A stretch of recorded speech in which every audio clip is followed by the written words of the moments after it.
Hey, what's going on, yo? I actually heard that y'all are trying to go through the Bible and learn it, and I figured that I could make a quick video with some information that could make that process a little bit less confusing.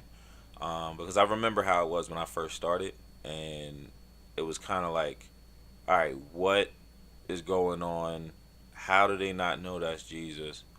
I knew what a prophet was, but some other things I was confused by, and I've had other conversations with folks as well, where certain things just kind of confused them. So, um, first I'm gonna start with some key terms, and then we'll go on a brief history lesson throughout the Bible, just so you can kind of get a baseline of where everything started at in the Gospels. Um, and to clear it up, the Gospels is Matthew, Mark, Luke, and John. That's basically just a description of the life, ministry, death, and resurrection, death, burial, and resurrection of Christ. But key terms: when you see God in capital letters, God in capital letters clearly just means the real God, the God of Israel, the God that met with Abraham. When you see God in lower letters, that's an idol or an outside God, like you know the God of different religions that they chose back then. Um, Also, to hit on this because I'm gonna end up having to touch on that later. Um, Keep in mind too, back then, religion wasn't the same way that it is now. Like it's a real sanitized version of certain faiths out now. Back in the day, the religions that people practiced, like they were down with sacrificing babies and killing folk for no reason and all kinds of things. So a lot of times they villainize it. That's not a conversation of a lack of tolerance. That's God's lack of tolerance for wickedness. But you also have prophets. What is a prophet? A prophet is a person that hears from the uppercase God, the true and living God, speaks to him, gives him messages, and in turn, that message is to be told to people. Sounds small. A lot of people, hear from God or claim to hear from God, but the significance and the test of a prophet is that one, his words don't fall to the ground. What does that mean? That he will not be proven to be a liar. Not because he like fakes it, but because if it's the word of God, it's true. And if it's not the word of God, then it can be proven as a lie. If a prophet's words fall to the ground, that could mean multiple things. Either A, they never heard from God, B, they thought they heard from God, but they didn't, or C, maybe their lifestyle wasn't lined up, so they were in a place where God just wasn't speaking to them. What is a Pharisee? A Pharisee is also mentioned a lot in the Gospels. The Pharisees are something like the antagonist or the main villain of the story, to be honest, in the natural. Um, the Pharisees were kind of a cross between, if you were to think, T.D. Jakes and Joel Osteen, like their influence spiritually on the world. Then you were to couple that with like a governor of an area, and then you were multiply that by the fact that they were crazy, right? So crazy T.D. Jakes with governor powers, that's a Pharisee. Just to kind of understand why and how they had the clout to do some of the stuff they could biblically. But let's run this story back to the beginning. So in the beginning, you had Adam and Eve. As most of you guys probably know, they ate from the tree. They were seduced by the serpent. To Eve was seduced by the serpent to do so, or basically talked into it to do so. That in turn got Adam to eat the apple. They fell because sin was created, and everything became a mess. They got kicked out of the Garden of Eden. People were capable of dying. Women dealt with difficult childbirth. But there was a prophecy that was given during that time that the serpent was cursed, and the serpent was going to ultimately bruise the heel of a descendant of Eve, and he was going to step on his head. That's important for a little bit later. So then, just to fast forward because I don't want to take too much time. There, in the middle. No, not that. No. Doesn't it make your mouth water? And the scent of it? We may pick of any of the fruits of the garden, Well, of course. except those. Those we must not touch. The Lord God has forbidden us. If God forbids this or that, Eden is no better than a prison. No, we are free. Well, if God has said you are free, then be free. Pick and eat. But if we eat the fruit of that tree, we will die. You will not die. Death is a big word. You don't understand it. But you could understand everything. Don't you want to be like that God you love so much? Like God?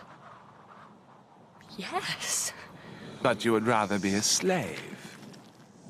Does such a God need slaves? He asks for obedience. And would God have put the tree in the garden if it truly brought death? I cannot argue with God. Unless you taste the fruit. Why do I feel the world pulling against me? The air is thick.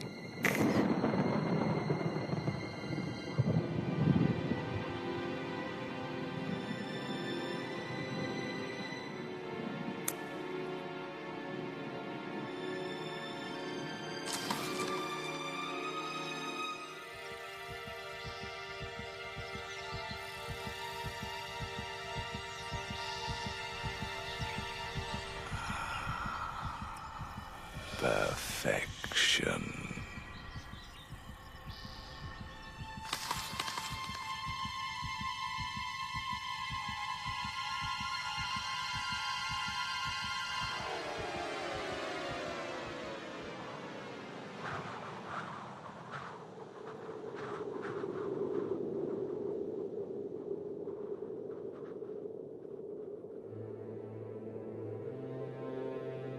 Cover yourself.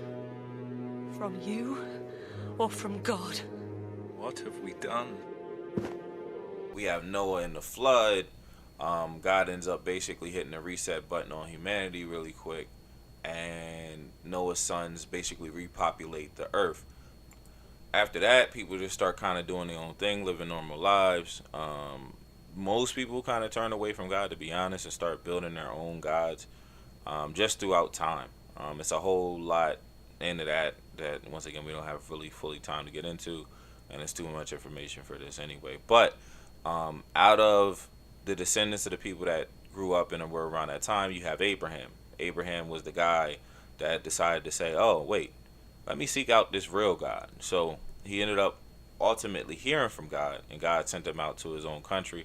God took him through a lot of things. Once again, I don't have time to go through Abraham's whole life. That might be a later thing that we do later. But basically, Abraham had something that was incredibly important, was the covenant. That basically God would bless his descendants, that he would give him descendants, that he would give him a country. What is a covenant? A covenant. Amend your ways and your doings, and I will let you dwell in this place. Do not trust in these deceptive words.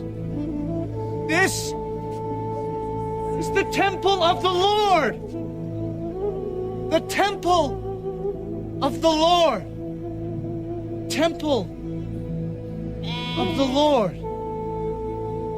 Or if you truly execute justice, one with another, and if you do not oppress the alien, or shed innocent blood in this place, I will let you dwell in this place, in the land I gave of old to your fathers forever. You trust in deceptive words to no avail. Will you steal, murder, commit adultery, swear falsely, burn incense to Baal, and go after other gods that you have not known, and then come and stand before me in this house which is called by my name and say we are delivered, only to go on committing all these abominations? Behold, I myself have seen it, says the Lord. He has prophesied. Covenant. A covenant is basically like a contract, is the best way I can compare it. A covenant is an agreement between God and man, but really people can have covenants, but it's just a understanding and agreement between two parties. And you kind of start to see the fruits of that, or see the benefits of that through his kids. Isaac was blessed. Even Jacob, who's kind of a trickster, but I'm not going into all of that. He was blessed. Then through them, Even though his son Joseph got pulled into slavery, Joseph was blessed. Joseph ended up becoming the second most powerful man in Egypt as a slave, which was crazy. Ultimately, he ends up so favored there that he ends up getting pulling the rest of his family, into Egypt. They end up living there, prospering for a while until there's a pharaoh, and he gets a little nervous about the fact that there's so many Israelites coming that he ends up enslaving these dudes for like 400 years. At that point, they cry out to God so many times that God sends Moses. To fast forward, you probably heard these stories. Moses frees the slaves. Well, through the power of God, God frees the slaves through Moses. Then at that point, they end up going in the wilderness for the first, few books of the Bible. Fast forward through that, we end up having Joshua. Joshua ends up getting the land, basically through the power of God. You got Judges. It was basically the rough time early when they're trying to establish the land. Then you have First and Second Samuel. And this is the part that I kind of want to pause and take a bit of time. You have First and Second Samuel where they end up having the first King Saul. King Saul does all right for a while, but then he starts tripping and kind of doing his own thing, becoming disobedient to God, and God ends up taking him out of the way and putting David in. I'm sure that you guys heard of David through the David and the Goliath story, in the very least. The slingshot, killing Goliath, killing the giant, the whole thing. David was important because the word describes him as a man after God's own heart. Although he started out really humble, he was just working with sheep. Then he got older and he was just still humble. He became a king, and he did pretty good as a king, but he had a lot of issues. I mean, he had problems with women. He would chase women. Not chase them, but just had an appetite for women, I should say. Like, he was a lustful dude. I mean, just kind of call it what it is. He ended up killing a dude for his wife.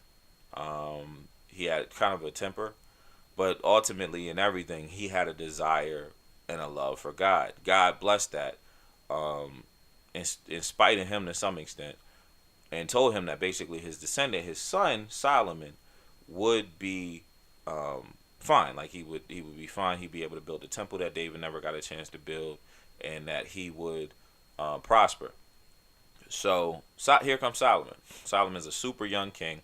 Solomon ultimately ends up running Israel. He does well. I mean, he makes this huge sacrifice to God. God makes him the wisest man pretty much to ever walk the earth, except for, God in the flesh, which is Christ.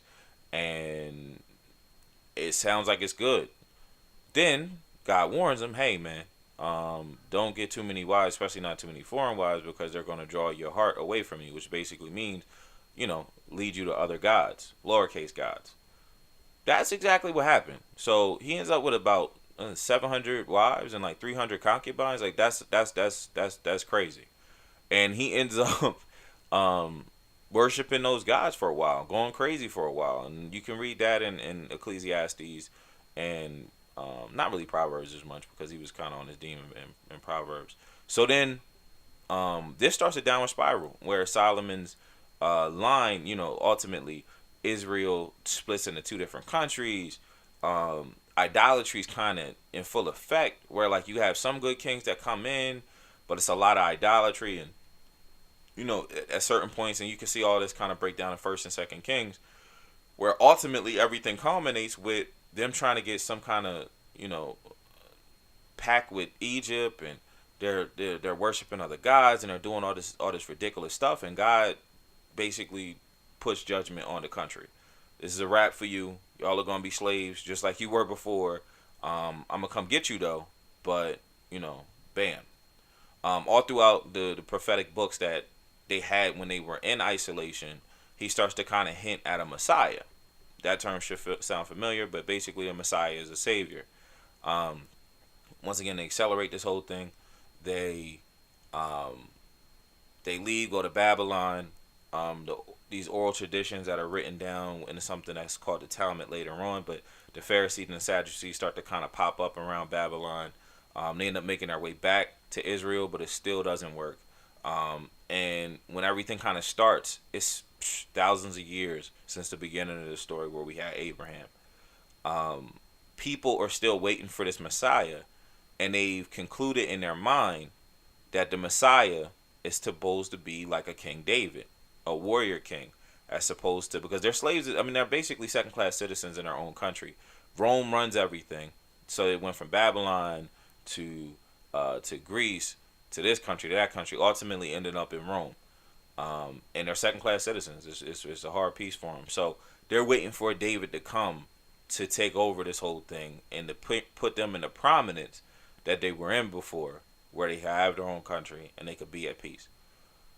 But then, keep in mind too, there's another thing I want to throw out there, and that's given away in the text too, that there were like random people that came around that were like, I'm the Messiah, or I'm the Son of God, and like the Pharisees weren't having that. You know what I'm saying? The description I gave before, they had the power of governors and they had the clout of like Joel Osteen. So, you know, they knew the Bible like the back of their hand, and they even knew their traditions like the back of their hand. So they could convince the people, because people couldn't read back then. Keep that in mind too. It wasn't like you just had a Bible in your crib. You just knew what they told you. So they could convince people like, yo, these people are evil, they're wicked, they're cruel, they're crazy, or whatever, because ultimately, one, they weren't satisfied with the idea of anything less than what this David was supposed to be. And two, because they wanted to have the power and the clout. And two, they wanted to keep their positions. So anybody that came up as a threat was a problem. And three, I mean, I guess the most noble of the Pharisees were probably like, yo, you know, if you're not the Messiah for real, dog, you need to be up out of here. And they would kill people. When you hear the term stoning, don't sleep on what that means. Stoning means that somebody's throwing rocks at a person until they die. Like, that is what that is. When you stone a person, you are legit not like, it's fun. Like, they are slowly dying and twitching in front of your face. Also, something I want to kind of hit on is the law. The law is kind of, you know, the Ten Commandments, and there's some other laws that's actually explicitly in the Bible. And, you know, the world I described, they failed on all of that. If you just start with the basic stuff as the Ten Commandments, Israel was failing on that. But then you go into the Levitical law, the stuff in Leviticus, if you ever got the time, and the stuff in there, man, like they were failing on that. But it's weird because they would find certain stuff, the Pharisees especially, to nitpick on. But then they were leaving the Ten Commandments and like the actual big obvious stuff, like loving people and, you know, not committing adultery and things like that. Like they would just kind of make excuses of why it was cool for them to do that. But you had the Pharisees, who were the main kind of villains of the story. Then you have the devil kind of was in the mix a little bit, but really truly, the devil only shows up when Christ was in the wilderness to tempt him, and with, you know, depending on the gospel that you're reading in the translation, to possess Judas. And, you know, you could argue in the Roman soldiers at the cross to try to keep Christ from doing what he did when he figured it out. Also, I think it makes it a little bit easier to understand the story if you take a step back and realize that they had no clue who he was. There had been like prophets that came and walked around and did a lot of dope stuff before. You know what I mean? Elijah did a whole bunch of dope stuff through the power of God. He had fire raining down to the earth. There was droughts and all kinds of stuff. Through the power of God, he rose a kid from the dead. Like, there was stuff that happened before. So there were some people that was like, he's just a prophet. Some people were like, oh, he's just a magician. And, you know, I mean, just looking at social media now, people backwards enough to kind of believe anything about anybody at any time. So keep that in mind too, is that they had no clue who he was, and he didn't come through like, yo, you know what I mean? My name is Yeshua, you feel me? And I'm God. Like, there were moments where he said it, but he didn't go out of his way to say it. Had his reasons for not saying it. So most of the story, they're trying to uncover who he is. We have a modern outlook of knowing, like, wait a minute, this is God in the flesh, this is Jesus, this is the person they told me about since I was 5. But the people in the story had no clue. Like, they really didn't. Peter was the first one to be like, you're God. You know what I'm saying? But, like, you know, the second they heard, because that was a crime punishable by death, to be like, I'm God. So that's why, even if you read the part where he's like, before Moses, I am. The fact that he even said that, if he was just some dude, they could have killed him. And they could have stoned him, throwing rocks at him, until he slowly died. And they tried to do that quite a few times. So that's pretty much it. I'm hoping that this information kind of helps you guys go along. You know, some of it you might have already known, but any of it that you didn't, I'm hoping it kind of clears it up, because you already know the moral of the story. So it's kind of difficult, I think, to disconnect from that and take it in fresh, or like some things you might read like, what is this? Why is this happening? So I hope that kind of clears it up as you go through the study. There's some other resources I try to give you guys too that I know helped me while I was going through the process of studying the Gospels. It's very useful and very interesting though. But yeah, y'all be blessed. And any questions y'all have about things, let me know. To clear out one thing though, because I was listening to it before. Joseph was Jacob's son, not Abraham's. Just to clear that part up. All right, I bless you.